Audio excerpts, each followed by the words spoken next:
Hello friends, welcome back to my mini blog.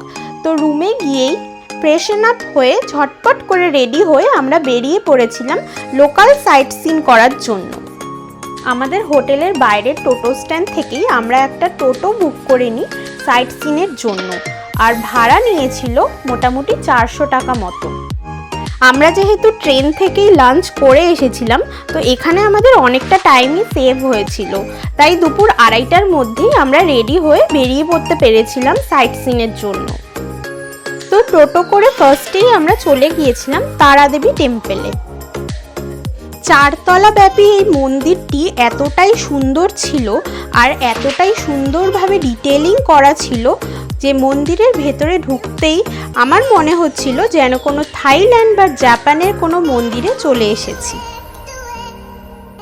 মন্দিরের গর্ভগৃহে প্রবেশ করতেই ভেতরে গিয়ে দেখতে পেলাম একটি বিরাট বড় বুদ্ধ মূর্তি,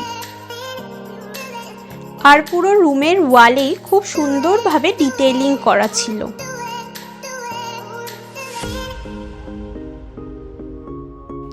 আমরা ঠাকুর প্রণাম করেই সিঁড়ি দিয়ে উঠে গেলাম ফার্স্ট ফ্লোরে। ফার্স্ট ফ্লোরে উঠতেই দেখলাম পুরো করিডোরটাই খুব সুন্দরভাবে অনেকগুলো সাদা মার্বেলের মূর্তি দিয়ে সাজানো রয়েছে।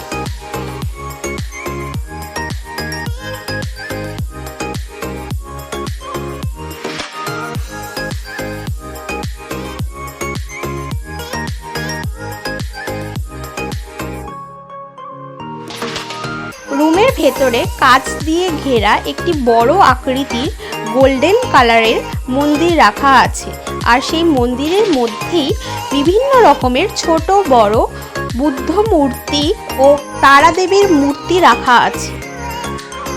তারপর আমরা সিঁড়ি দিয়ে উঠে গেলাম সেকেন্ড ফ্লোরে। সেকেন্ড ফ্লোরটাও ফার্স্ট ফ্লোরের মতোই একই রকমভাবে সাদা মার্বেলের মূর্তি দিয়ে সাজানো রয়েছে।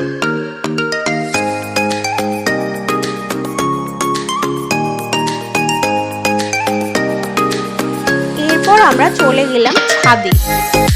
তোমরা দেখতেই পাচ্ছ ছাদেই রয়েছে সেই বিশাল বড় তারাদেবীর মূর্তি। অপূর্ব সুন্দর ছিল এই তারাদেবীর মূর্তিটি।